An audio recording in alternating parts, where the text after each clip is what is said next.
Welcome everyone to the Evaluation and Monitoring of Research Impact webinar series at the Hudson River Foundation. I'm Rupal Gupta, Senior Scientist for Social Sciences and Evaluation, and I'm really happy to welcome you today for this inaugural session of our Social Science webinar series with our guest speaker, Dr. Rachel Becker-Klein. I see you've already started to introduce yourself in the chat. That's great, and please continue to do so as we continue. So I wanted to give you just a quick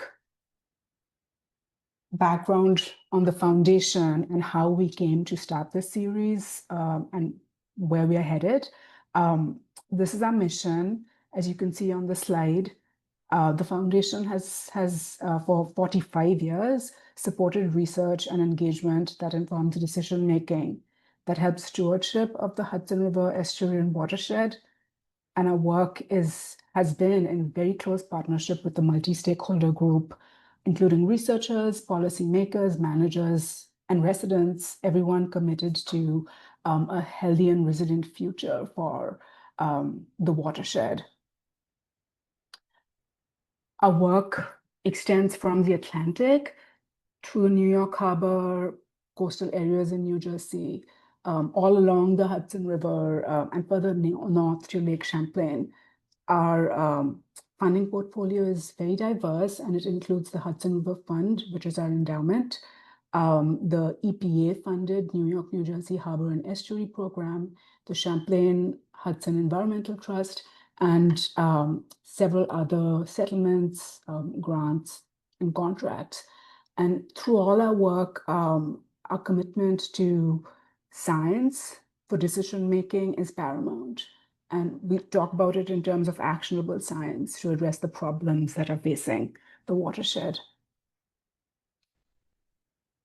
So the Social Science Research Program was launched in 2024, recognizing the role of people, the institutions and the systems that help manage and protect the watershed. It happened at a time when we developed a strategic plan for the organization, and we're thinking about transformative new directions that the foundation go in. And this was the kind of start of the Social Science Research Program, where we decided to focus on a very collaborative, applied social science research program that brings together researchers, decision makers, all thinking about how to use the research to positively impact the social ecological system in the watershed. And so we ended up funding 6 teams who are now in the middle of doing collaborative research with their partners, really thinking about how their findings can inform solutions to address the challenges this region faces. And in parallel to supporting this grantee cohort, we're also expanding the program, trying to engage a broader community of social scientists, decision makers, practitioners who are interested in how people engage with the watershed. We initiated this expansion earlier this year with a workshop series that was focusing on collaborative research, how to do it, how to work with partners who want to use the findings for impact. And the first session happened in May, and generated a lot of really great discussion and interest in research that thinks about impact and thinks about positive change for people and the systems. And we've noticed a recurring theme across discussions we've had with our grantees, with other folks in our community who really want to think about impacts from the work they're doing, from the research projects they're doing, and they want to know how to sustain it. How do we know that the change is holding up over time and that it continues to benefit the people and the community? So today's webinar aims to address this need by providing some insights from an evaluation professional who has a lot of deep experience with evaluation and monitoring and thinking about impacts. So that's what brings us here today. And what we learned today is how the role of evaluation as an area of study and how it relates to research. We learn about a specific type of evaluation that's very use-focused, utilization-focused, And it's very useful to think about informing decisions and impact. And we learn about some approaches and frameworks to think about these questions. You've seen the agenda. The bulk of it is going to be a guest presentation by Dr. Becker-Klein, after which there'll be a Q&A where you'll have a chance to ask questions. And then we'll wrap up with some next steps and how we want to continue this conversation. So with that, we're ready to hear from Dr. Rachel Becker-Klein. Please hold up on your questions, direct questions till after her presentation, but feel free to add them in the chat. Dr. Rachel Becker-Klein is the founder of Two Roads Consulting, and she brings 20 years of experience as an evaluator and researcher, having worked a lot with nonprofit organizations who are committed to making life better for their communities. So with that, I'm going to stop screen sharing and hand it off to Rachel. Thank you so much, Rupu. And it's a pleasure seeing everyone and some familiar faces. So hello to those who I've met before. As Rupu said, I'm Rachel Becker-Klein. I am Dr. Rachel Becker-Klein, but just call me Rachel, please. And I am going to talk today about some evaluation frameworks that I think are going to be relevant to social science research. And, I think I did get a chance, Rupu shared with me some of the questions that you had asked as a part of your, when you signed up for this. And I think there's so much we could say. We only have an hour today. So this is just an introduction, and I will mention again throughout the presentation, but we do have some time for Q&A. Also, if there are any follow-up questions or conversations that you're interested in having with me, I'm happy to continue talking about this in the future. So I just want to start by saying that. Okay, so research and evaluation. There is not a consensus in the field about the overlap and distinctions between research and evaluation. Everyone thinks that they have the answer, but there is no one answer. So I'm curious to hear, and I wonder, Zoe, if you could start the poll, how you think about the overlap between research and evaluation. So one option is there is no overlap. They're really distinct. Another that is there's some overlap, and then there's considerable overlap. I'm just curious. I'm going to give you a minute to put your answer to the poll.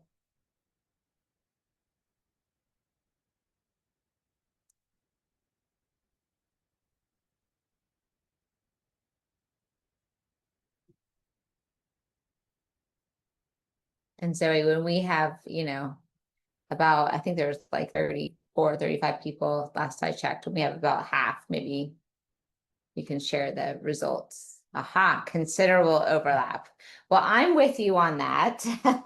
I agree, but I do want to just kind of talk about the people that think that there are really very clear distinctions between research and evaluation, and almost think of them as mutually exclusive. Think about differences in terms of the purpose of doing it. So they think research is really about testing theory, and evaluation is more about determining effectiveness of particular programs or activities. That the questions that you ask, research versus evaluation questions, that research questions originate with the scholar or the researcher who is doing the work, whereas evaluation questions are more likely to start with the key stakeholders of the evaluation, and that the value proposition for research is about contributing to knowledge, of the field, and that the value proposition for evaluation is improving effectiveness of a program or informing programmatic decisions. But as some of you noticed or believe, and I really feel that I think there is much more overlap. I'm not great with this little like part in the middle that's the overlap is probably much greater in my opinion, especially in terms of the evaluation methods and the research methods having a lot of overlap, the types of data collection activities and data analysis are, can be used both for research and evaluation. And even, I think Rupu mentioned in the beginning of her introduction, this idea of actionable science. And to me, that is really where that's like the sweet spot between research and evaluation, because the actionable piece could be, about specific programs or activities, but it also could be about the importance of that for the field. And so I do think that there is much more overlap. And so today I'm going to talk about evaluation, but when I talk about different methods and different frameworks, I really believe that those could also apply to research frameworks. And so just keep that in mind as we move forward. One of the things I wanted to talk about today, again, to think about this overlap between evaluation and research, is thinking about evaluators as thought partners in doing research. In my experience, this has happened in a few ways. And one is I've been a part of an evaluator on several different National Science Foundation and other federally funded and privately funded grants. And one of the kind of domains of evaluation that I often include is this idea of quality of research activities. And that's not to say I'm judging whether it's, good quality or bad quality, but it's asking about to what extent were components of the research design consistent with what the proposed efforts were, and what were the primary challenges to the research efforts, and what were the ways that the researchers tried to resolve those challenges. So, for example, on one project I worked with, the research was very, very comprehensive, and it was so comprehensive that the amount of data being collected was just not the research team did not have the capacity to analyze all the data. And so the evaluation team ended up going through a process where we talked through with the researchers, okay, let's look at each of the research questions you have, each of the data collection methods that you have, and let's align those and think about, okay, for this research question, look, you have, 5 different data collection methods and multiple sources. So it's good to have different sources and different methods, but maybe you should choose 2 of those, to just like using that as a way to prioritize what the data collection and methods and analysis could be. So that was one example of how we were a thought partner with the researchers to help them streamline their data collection and analysis. There's also the possibility of evaluating not just the research process, but also research outcomes and goals. And so the way that I think about being a thought partner, that is asking questions of the research team, like, is there enough information here to make a really convincing argument for a particular outcome? Or what are other possible interpretations of the data findings? And let's think about that. So having those conversations together, evaluators and researchers, can be useful to have someone who's familiar with the data collection methods, but maybe not as enmeshed in the weeds of the research, and can kind of take that insider-outsider perspective. So I also want to talk about different types of evaluation. And as I mentioned, this, some of this can have overlap with research as well. So there are several different types of evaluation that can be done. One is kind of at the front of an evaluation, front-end evaluation, also called a needs assessment.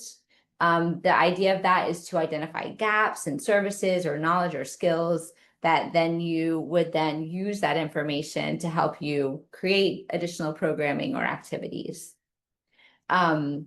There's formative evaluation, in which you're really examining the processes involved in implementing a program or implementing an activity. And formative evaluation is always used to help kind of tweak programming and think about how can I improve it while I'm doing it. And then summative or outcome evaluation is the effectiveness, like what were the outcomes? What was the effectiveness of this activity or program? I'd like to talk about this because often when people think about evaluation, they only think about the last row, that summative evaluation. They might only think about what are the, like if you're the evaluator, you're going to come and tell me what is my program effective? Or I'll have people come to me and say, I want to prove that my program is effective.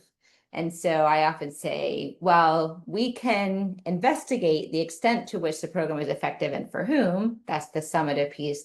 And also hopefully find out information that will help you improve your programming so that it along the way so that it can be effective for different groups and at different times. And so I want to all right, I want to also talk about different methods of evaluation.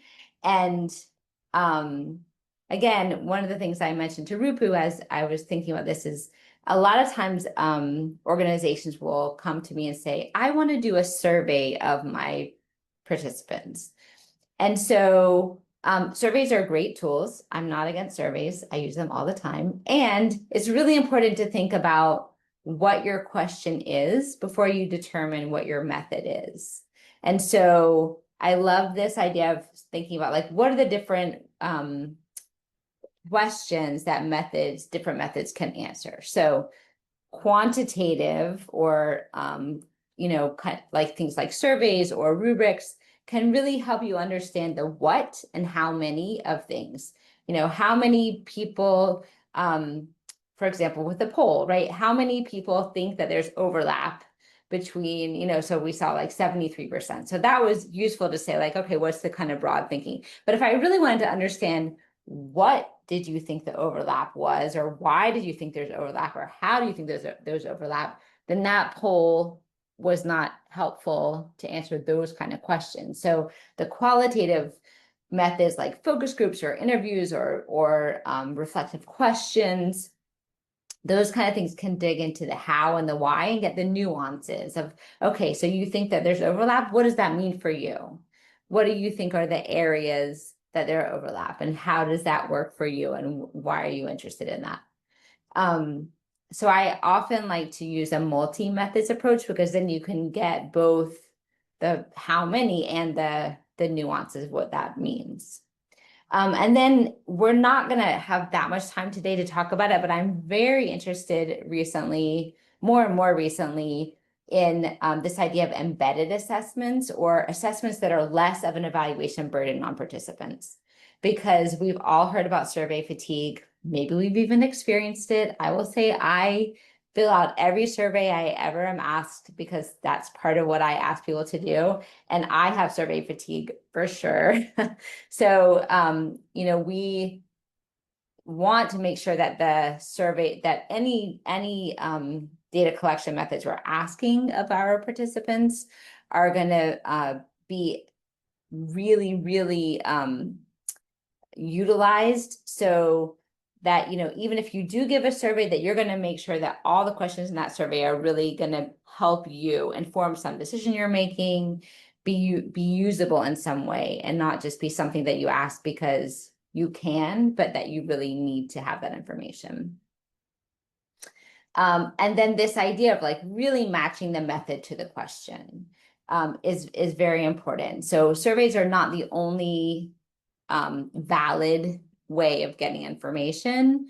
There are a lot of really valid evaluation and research methods that can be seen as effective as long as you're systematic about how you collect the data.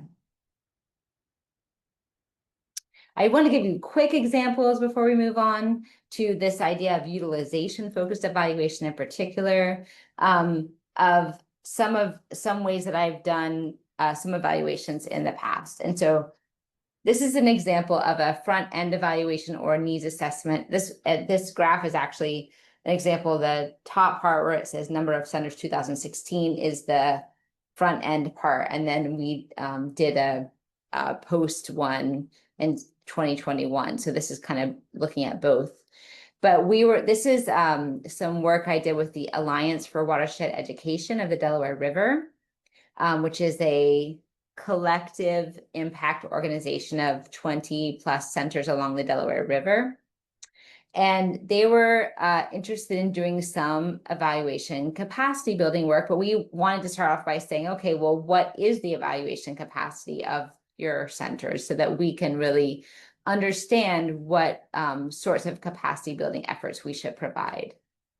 So we looked at, through a series of surveys and interviews, the extent to which on the bottom disinterest is like, haven't really started doing any evaluation, and the top deepening is like, this is really a part of what our organization is. We are, well entrenched in this. And so if you look at the bright purple numbers, you'll see mostly you're in deliberation. They're kind of in the beginning. They're like starting to think about it, interested, but not doing a lot. And then if you look at the blue on the right-hand side, you'll see that there's some progress over those 5 years to more centers going further along that trajectory.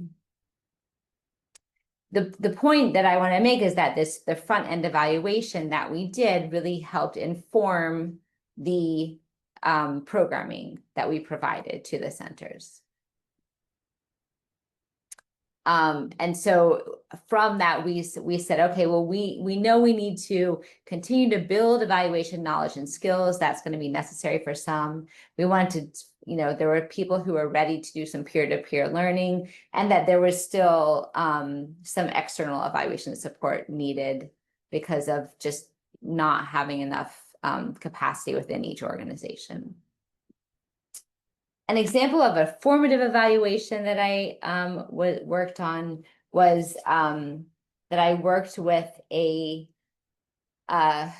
nature center in Missouri, and they did a lot of field trips for students, but they also were starting to enter this idea of not just offering field trips, but also working more intensely doing professional learning and professional development with teachers so that teachers could continue the work back in their classrooms. And they wanted to understand what the impact of that was on the teachers. So we did a series of evaluation interviews and surveys with the teachers. And we found that teachers really wanted more support from the informal educators. And then the executive director was able to take that finding to their board and argue for hiring an additional staff to help provide that support that teachers wanted.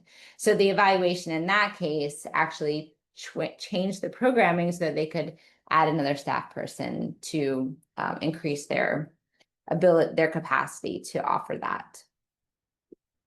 And then finally, I talked a little bit about the stages of action before, from like disinterest to deepening, but we did some work with back to this Alliance for Watershed Education, and we looked at the organizational change, in particular, tracking cultural shift around diversity, equity, inclusion, and justice, which they call DEIJ initiatives.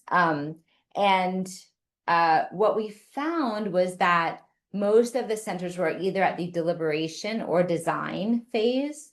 And so examples of them being at the deliberation phase was like they had maybe attended a DEIJ workshop. They had started to do some internal reflection among the staff. The design phase were now, some centers were intentionally hiring a more diverse staff, or they were developing but maybe not implementing yet accessible programming, and doing additional staff capacity building around DEIJ. And Rachel, so, can you remind people what deliberation is? Yes, exactly. So the thing that I really like about this stages of action model is that the idea is that you don't just it's not like an on and off switch. It's not like, yes, I do DEIJ or no, I don't, right? It's a continuum, it's a trajectory. And so at the disinterest phase, you might say like, oh, I don't actually think that we need to be thinking about diversity or equity or inclusion. Like that's not a part of what we do at our organization. Whereas deliberation might be like, yes, we recognize that this is something we should be doing, and we're starting to think about how to do this. And then design is like, all right, we're really in the planning phases. We're to have some concrete, it's not just an abstract idea. We have some concrete plans of how we're doing this.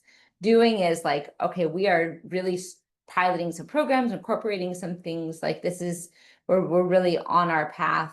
And then deepening is like, this is just a baked into everything that we do here. And the thing that I really appreciate about this stages of action, and why I think it's useful to use it as a framework for thinking about summative, is that there are also particular actions associated with each phase that can help people move on to the next. So if someone's in the disinterest phase, it's useful to have conversations about why DEIJ, why is this important for you, for your organization, for our field. But if someone's in the doing phase, you don't need to be having those conversations with them, right? If someone's in the doing phase, you might want to be offering additional resources or additional supports, or like maybe some peer-to-peer mentoring so that you can help them move along, but you don't need to start from the beginning with them. So understanding where people are along that trajectory really helps from a summative to say like, okay, here's where you are, so we can maybe monitor and track this over time. So here's where you are in 2022. Now we're going to look at again 2024 and see have people changed, right? So that was kind of back to that graph that I showed you in the beginning about the evaluation capacity. So that's one way that you can use it to look for longitudinal change.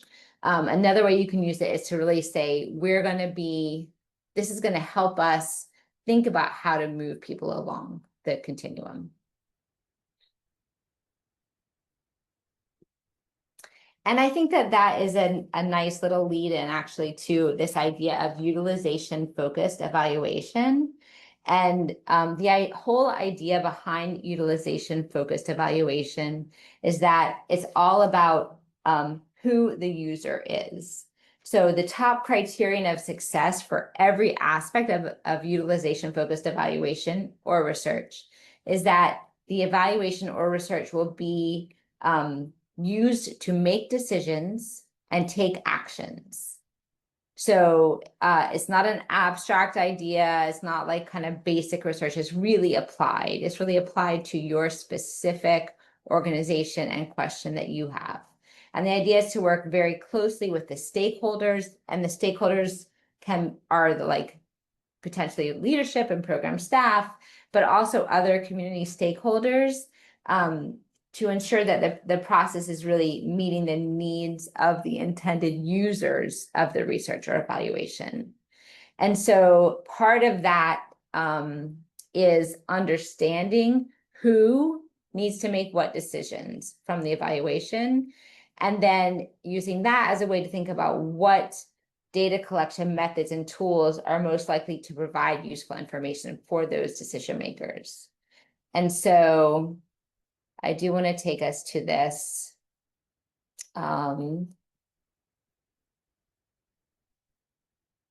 way to think about it is to do an exercise, a stakeholder prioritization exercise. So we're going to, I'm going to talk this through a little bit, and then what we're going to do together, and so you can put in the chat, is we're going to fill out row 6 together.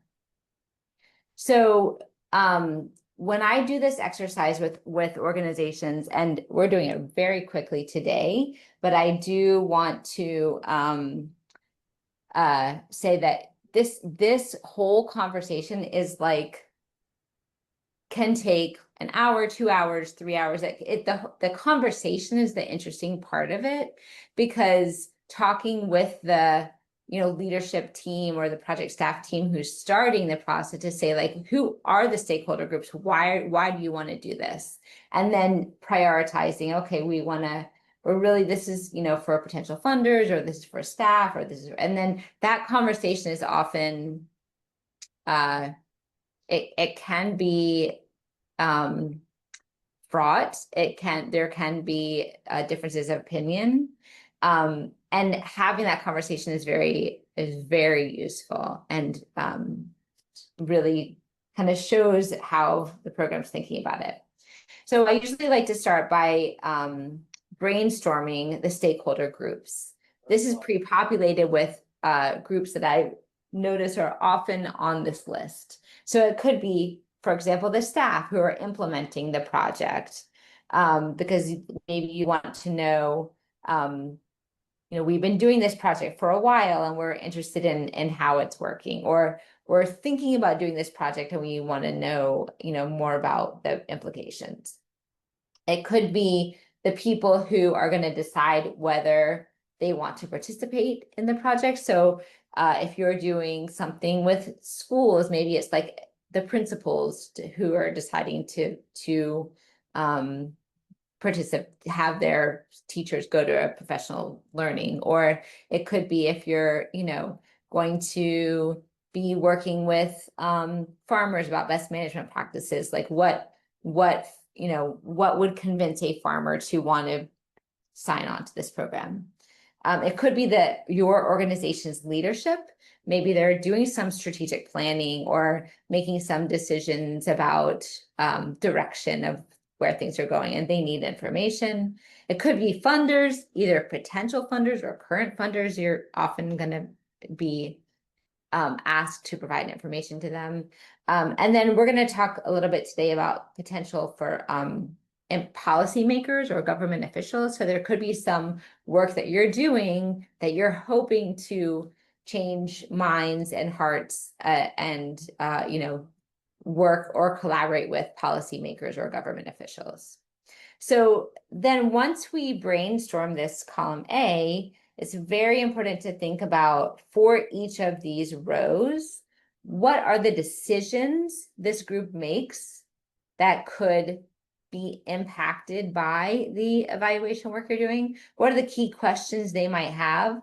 And then eventually, what are the types of evidence that are useful for making decisions? So I often talk about, like, from a, let's say, school perspective, if you're trying to get administrators to buy on, they might be most interested in impact on standardized test scores, or they might be most interested in impact on school attendance, or there could be one particular piece of evidence that is going to be the most compelling for them.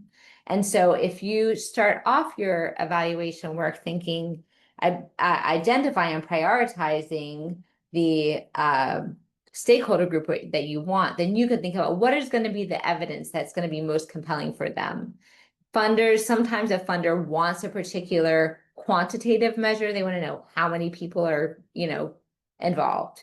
Sometimes they really want to hear a story about a bright spot or a story of change that was really compelling. And so thinking from the start about who your stakeholder groups are and what they want to know, it can be helpful. So I would love to do this exercise with you to think about policymakers or government officials. So first of all, and you can maybe put in the chat, what are some decisions that this group makes that might be impacted by an evaluation that you did?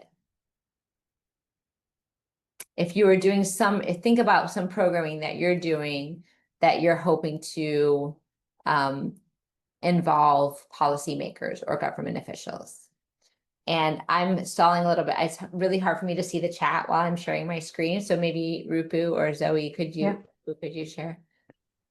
So the first one is whether to scale or not, from Geneva Liz. Do you want me to copy paste it? Oh. Whether to scale or not. Mm-hmm.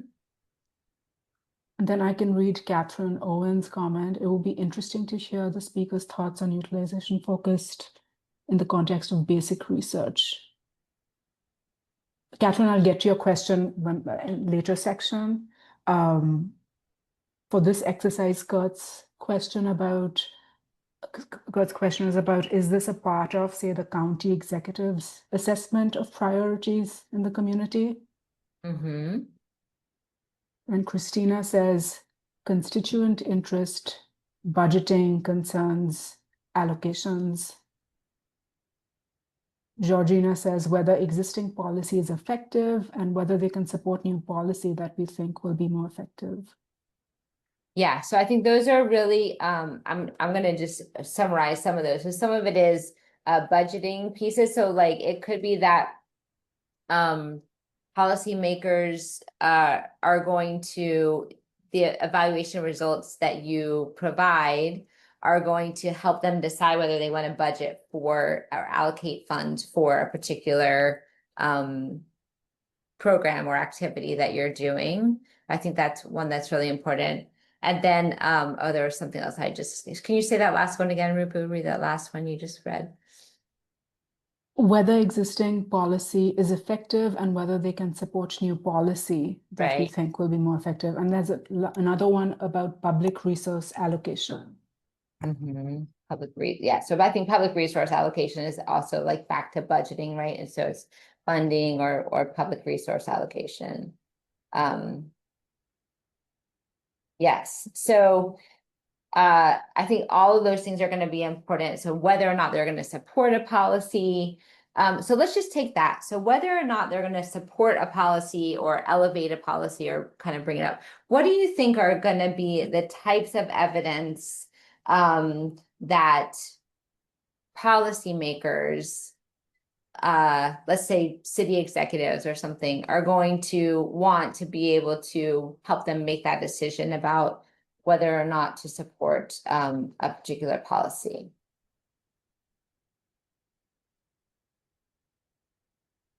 And again, you can put it into and I think constituent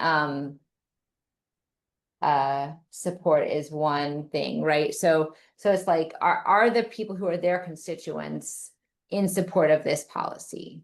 That's one piece of evidence that they might be looking at. Are there other things, Rupa, that you are seeing? Is there constituent support for the remediation or restoration efforts? Yeah. What level of awareness is there in the community for the issues under focus? Perhaps through community feedback. This is Kurt's response. And I think like folks who've already put in kind of the decisions, policymakers might make, if you can think of, yeah, the kind of data or information you would need, that'll be helpful. Georgina also says how it meets broader goals for the city. And Georgina, what kind of data would you need for that? Do you think? Right, is that like, alignment with broader goals? Is that like some sort of like, rubric where you're gonna look at goals and you're gonna think about this new policy and be able to say like, okay, well, this is aligned with that and this is aligned with that, to what extent? So that could be like, doing background research on what's already there versus understanding constituent support. Is the importance there the numbers? So it's like the percentage of constituents who support it, or is it the the community feedback? Are there like particular more qualitative like nuances that you think are going to be important to say, like, some here? And what about concerns? Is that going to be do you want like a list of concerns prioritized, and how will you so is it, is this quantitative? In other words, like percentages, numbers? Is it more qualitative, like stories about what the concerns are that people have? Yeah, Georgina also says, is this a way to make service delivery more efficient? Good question.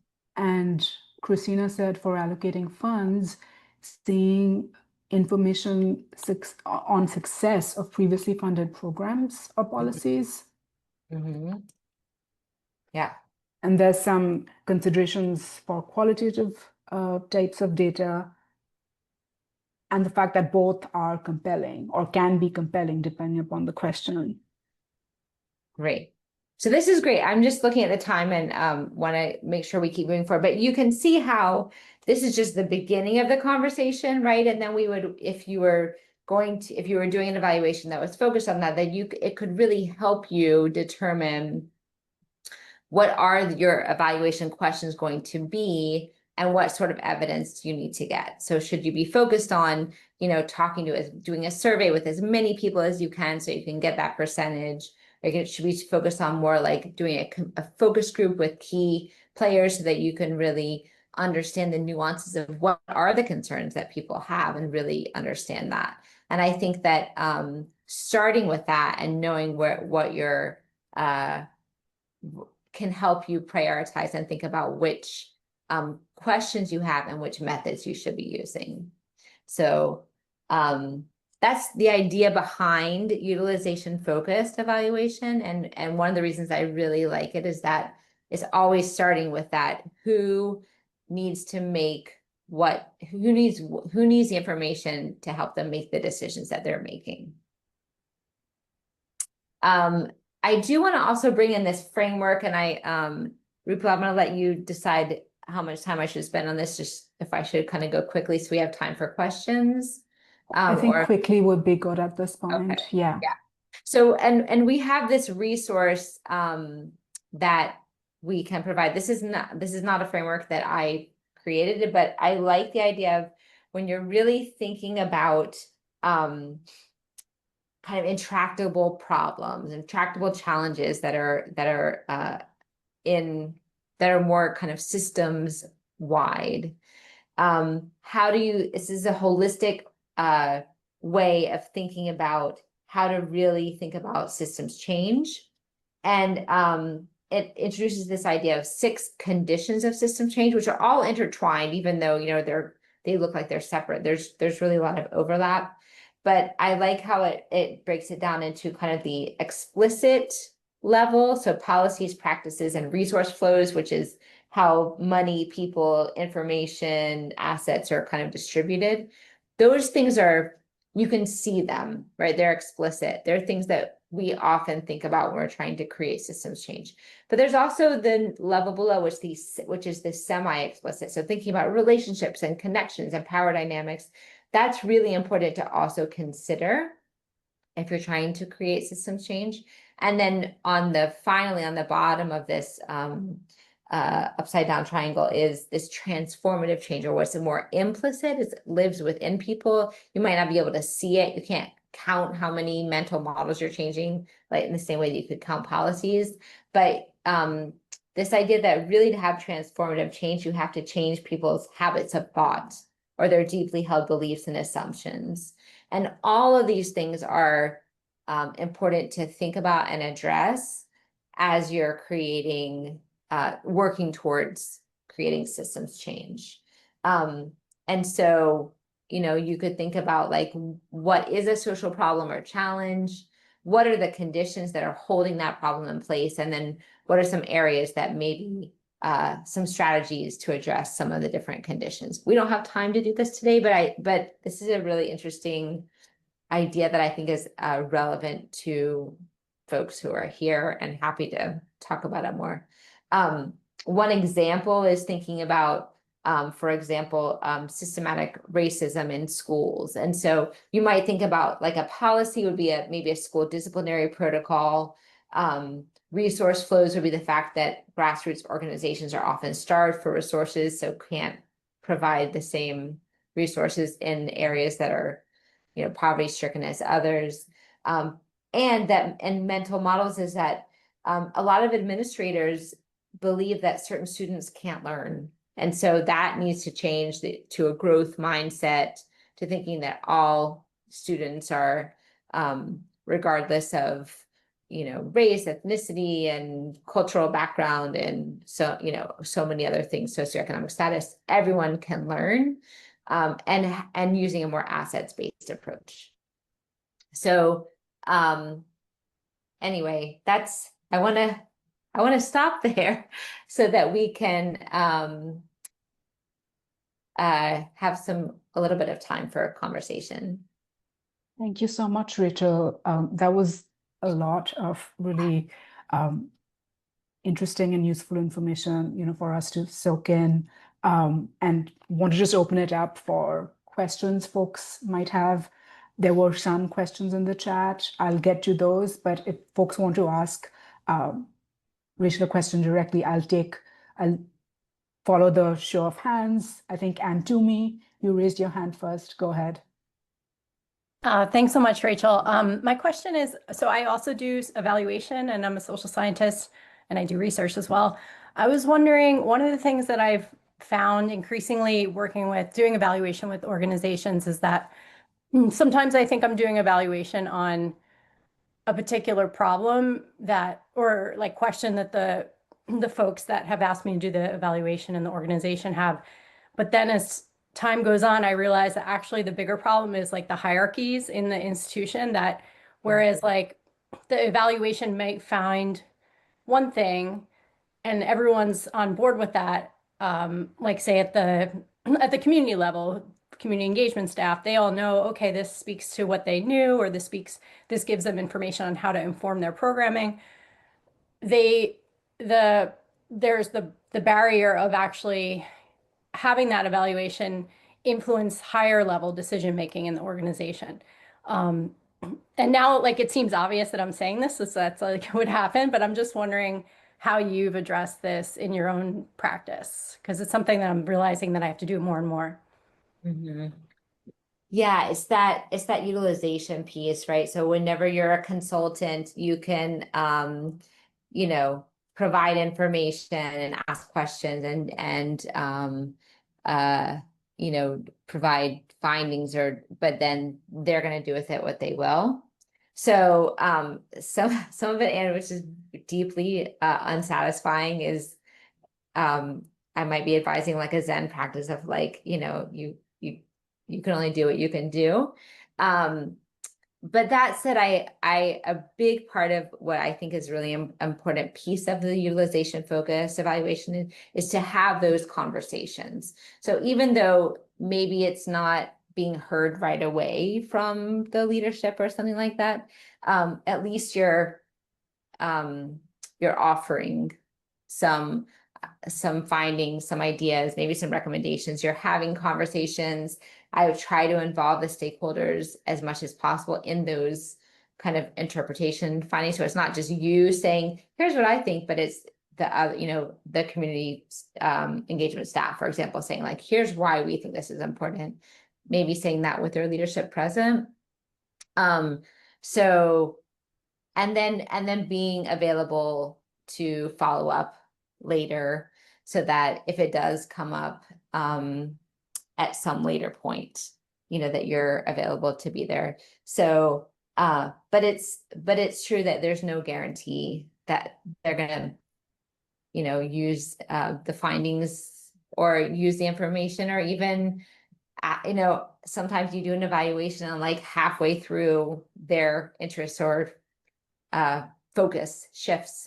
And so yeah, I don't have a great answer for how to address that. Shuli, I think you had a question. Did you raise your hand? No? Okay. Go ahead, Shuli. Oh, no, I didn't have a question. Thank you. No problem. I'll get to Catherine's question from the chat, which was, it would be interesting to hear Rachel's thoughts on utilization-focused evaluation in the context of basic research. Example, how do we consider the user value of projects, asking broader questions? Catherine, do you want to elaborate on that? Yeah, please.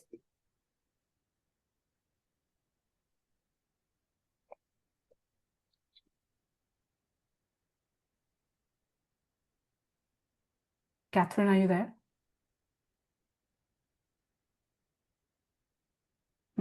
Maybe she's, oh.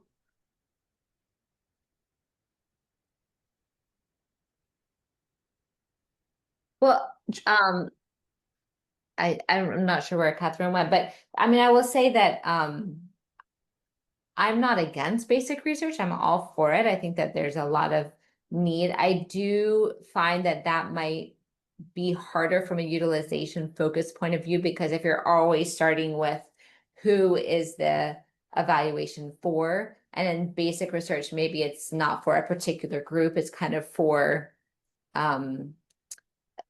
building knowledge to build upon that. So I think it's a little, I'm not sure how to put it into that framework of utilization focused evaluation. It's still important. A lot of times when we do, any sort of evaluation or research, we're always using those building blocks to as a starting point to understand things. So I think it's an important starting point, but I'm not sure how it would inform decisions if you don't know who the who is.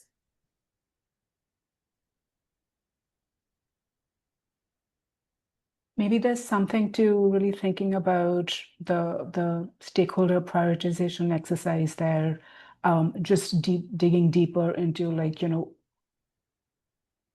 who is going to be the sole or the main beneficiaries of the basic research. And it may be the research leads, or it may be kind of how it's adding value to a specific lab's profile, or like the knowledge production, right? Like that's kind of the focus here. So Catherine, maybe like even using the stakeholder prioritization exercise, that might give us some insights into really digging deeper into who is actually using the basic research and to what means.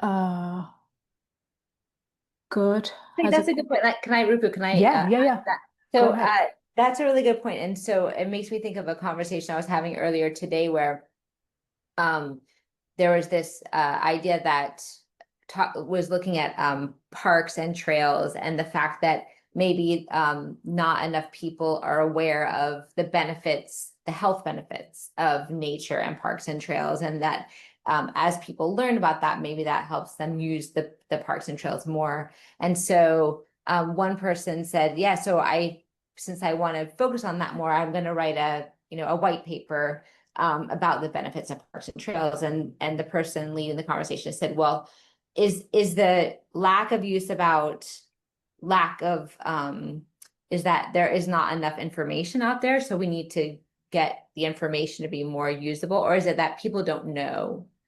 And there was so that conversation about like, okay, how will this research or information be used? And it wasn't that the information isn't there. It's maybe there in some very usable ways, but the people who are potential users of the trail don't have that information. So how can you get that information to them became a really important utilization focus of that conversation. Thank you for that. I see there's some conversation in the chat following Anne's question about the barriers from leadership. And it seems like it's focusing on kind of different ways that leadership and staff and different groups within an organization might see the question or the issue at hand, and the question of buy-in from leadership to move forward. Do you have suggestions, Rachel, for like how to kind of learn more about those priorities or even surface some of those differences in opinions that are realistic in organizational, in sort of group contexts? Yes. So I have a lot of thoughts about that. And one is just having those conversations. So making sure that you're talking with all of the stakeholders, as many as you can. So with the leadership, so you can understand where they're coming from, with the community staff, with the users of the people who they're working with, the community members or whoever. And so yeah, sometimes when you work with someone, the resistance is about I don't want to hear anything kind of negative. And so, I only want to hear like how things are great. And so, like digging into those conversations, maybe playing therapist a little bit, saying like, okay, well, some things are going really well. And here are the things that we see as the successes. And then here are the places where you have room for growth. So some of it is like framing things in a particular way so that people can hear it. Always start with a positive and then bring in a challenge. And sometimes it's that leadership feels like, well, this is not a strong leverage point for our organization. So even though that's important, like this is not our strongest lever to pull. And so having those conversations about like, okay, but actually encouraging those conversations among the leadership and the program staff so that they can understand what are the common goals. That's why always starting with the stakeholder prioritization and kind of theory of change things. So you can say together, what are your priorities, and have conversations about what they are and why. Thank you for that. Well, we are almost at time. I really want to thank our speaker today. Thank you so much, Rachel, for sharing all your insights and kind of passing on some of your wisdom and the resources and frameworks that you shared. Do you have any last thoughts, Rachel, before I kind of just give us some next steps? It's so exciting to see how many people are here and thinking about this, and good luck with all of your work. Thank you. Yeah, so with that, I quickly want to share a little bit more about how we want to keep this conversation going. Let me see, I should do presenter screen quickly. There we go. This is just the start of our conversation. You've raised a whole bunch of questions and kind of considerations for us to think through, like what we might want to do for future such sessions. It's great to see so much attendance, as Rachel was saying, and we want to do this more. So I want to give you a sense of what else is on the agenda for HRF's social science program expansion. I mentioned that we started a collaborative research for impact workshop series earlier this year. And the first of which happened in May, the second of which is about how collaborative research is being put into practice by our social science grantees, and that's happening in August. So stay tuned for that. You'll get some great examples of how this research is taking place and how researchers are working with decision makers thinking about impact. This was the first of the series of our evaluation and monitoring of research impacts focus series. So thank you so much for coming. As I mentioned, the second one, which was going to happen in September, we'll kind of use what we heard today to kind of shape that and continue the conversation, because there's a lot to dig into in this question. This is just the start, as Rachel was mentioning. Then we also want to really think about applications of social science. That's our third series. And I want to kind of highlight the decision-making that's happening in environmental focused organizations and how evaluation professionals internally or maybe with external help are helping make those decisions. So that's going to happen in October. And that's kind of it should be the start of the series for this year, hopefully continuing next year. And then we'll end the year with some grantee spotlights focusing on the research that our grantees are doing right now. We hope to do a webinar of that later this year in December. So stay tuned for all of those. The dates haven't been announced, but they will be shortly. So I hope you'll kind of, keep paying attention to our newsletter. And then just as next steps, we'll follow up with the slides from the presentation with all the resources that Rachel has shared today. And we'll also provide the information on future workshops and webinars. And because this is the first of its kind, we really want to hear about your experiences with the webinar today so we can continue to shape these effectively for your work. So please take some time to fill that out. I think Zoe is going to put the link in the chat right now, but I'll also follow up with an email. But with that, I just wanted to say thank you. And it's been great to see the turnout today.